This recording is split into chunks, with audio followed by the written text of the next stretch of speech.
Dan pemirsa, program Koperasi Desa Merah Putih yang digagas pemerintah tidak menggunakan dana APBN secara langsung.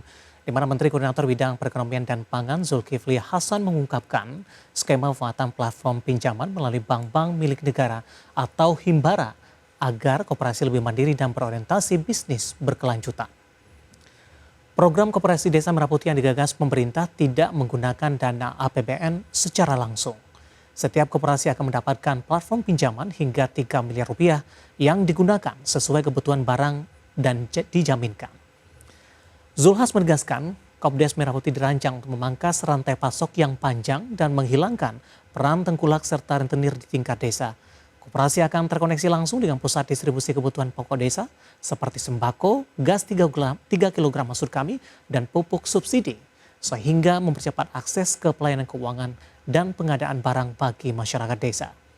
Sebagai jaminan, kredit koperasi pemerintah juga menyiapkan dana sebesar 83 triliun rupiah yang ditempatkan di Himbara sebagai jaminan kredit bagi koperasi Merah Putih di tahun 2026. Dana tersebut akan memudahkan akses pinjaman koperasi dengan sistem yang terintegrasi dan transparan, mendukung keberlanjutan usaha koperasi di desa, serta memperkuat ekonomi lokal. Ini saudara kita pengalaman koperasi-koperasi dari dulu anggarannya urusannya uang. Anggaran bagi duit, setahun tutup, bagi uang, berapa tahun tutup gitu ya. Oleh karena itu kita melakukan dengan cara yang benar, bukan cara yang mudah. Oleh karena itu tadi Ibu Menteri Keuangan menyampaikan anggaran pemerintah itu ditempatkan di Himbara. Oleh karena itu koperasi ini tidak memakai uang APBN langsung.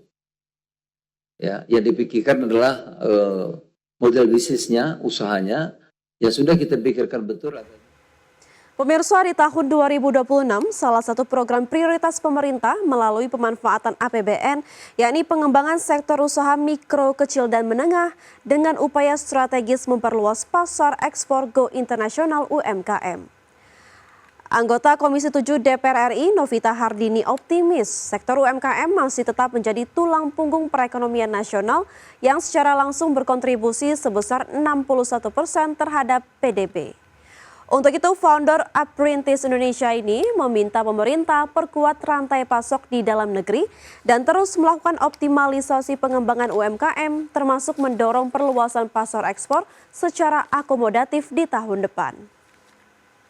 Bahwa perekonomian Indonesia ini ditopang oleh UMKM, tulang punggungnya adalah UMKM, di mana PDB Indonesia 61% dihasilkan oleh teman-teman pelaku UMKM. Nah, tapi harus ada beberapa pihak yang mau nggak mau harus mengakui realita pahit ya, bahwa untuk mencapai ekspor, UMKM go ekspor ada beberapa catatan.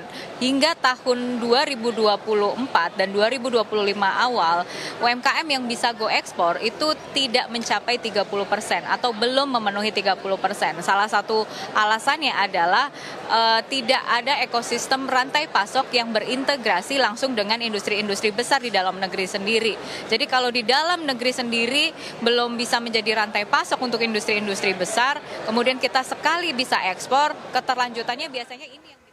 Pemirsa, banjir bandang tewaskan lebih dari 300 jiwa di Pakistan Barat Laut.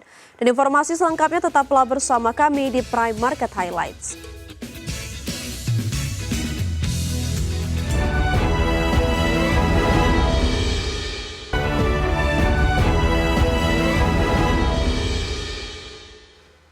Masih di Prime Market Highlight, pemirsa, pemerintah tengah mengkaji dan menyiapkan strategi baru dalam penyaluran subsidi bahan bakar minyak dan energi agar lebih tepat sasaran.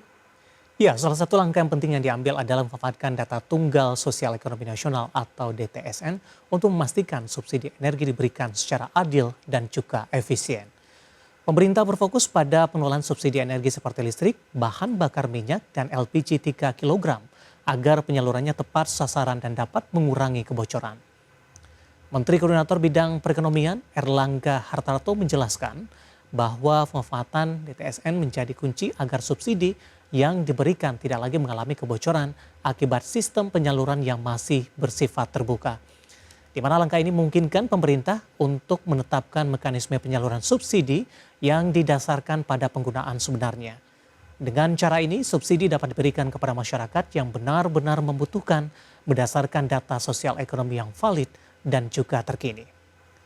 Untuk mendukung kebijakan ini, pemerintah menyiapkan anggaran sebesar Rp402,4 triliun pada tahun 2026 untuk memperkuat ketahanan energi nasional sekaligus memastikan subsidi energi berjalan efektif dan tepat sasaran sesuai dengan tujuan anggaran negara. Rencana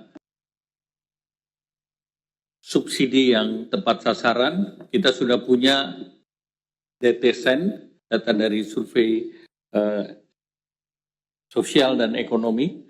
Dari data tersebut tentu kita melihat adanya kebocoran daripada subsidi yang masuk pada kelompok masyarakat atas. Karena memang saat sekarang subsidi itu diberikan secara terbuka. Nah, mungkin ke depan kita akan mencarikan mekanisme dan skema sedang dalam pembahasan di pemerintah, di mana nanti pengguna daripada saat sekarang seperti contoh di sektor listrik kan yang langganan tinggi itu mendapatkan harga yang berbeda dengan yang di bawah. Dengan mekanisme semacam itu bisa diimplementasikan. Pemerintah Indonesia memutuskan melanjutkan insentif pajak pertambahan nilai atau PPN ditanggung pemerintah untuk sektor properti hingga tahun 2026.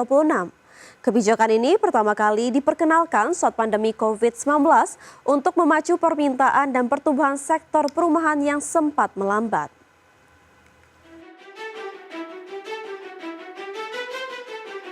Pemerintah Indonesia memutuskan melanjutkan insentif pajak pertambahan nilai atau PPN ditanggung pemerintah untuk sektor properti hingga tahun 2026. Pemberian insentif fiskal berupa pajak pertambahan nilai ditanggung pemerintah untuk sektor perumahan di 2026. Menteri Keuangan Sri Mulyani Indrawati menyampaikan alokasi pagu insentif PPN DTP pada 2026 mencapai Rp3,4 triliun. Insentif ini ditargetkan dapat dimanfaatkan oleh sekitar 40.000 unit rumah komersial dengan nilai jual hingga Rp2 miliar. Pemberian insentif berupa keringanan pajak bertujuan mendorong naiknya penjualan dan produksi rumah. Dan kami masih memberikan insentif fiskal, yaitu untuk rumah-rumah komersial yang sampai dengan 2 miliar seperti yang dilaksanakan pada tahun ini. Ini untuk menstimulir demand side-nya maupun dari sisi supply atau production dan konstruksi rumahnya. Insentif PPN DTP sebesar 100% berlaku untuk rumah tapak atau rumah susun yang sudah jadi dan diserahkan kepada pembeli.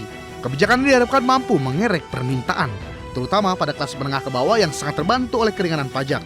Pelaku industri properti optimis program ini dapat memperbaiki kinerja sektor properti nasional yang sempat lesu. Tim Liputan IDX Channel.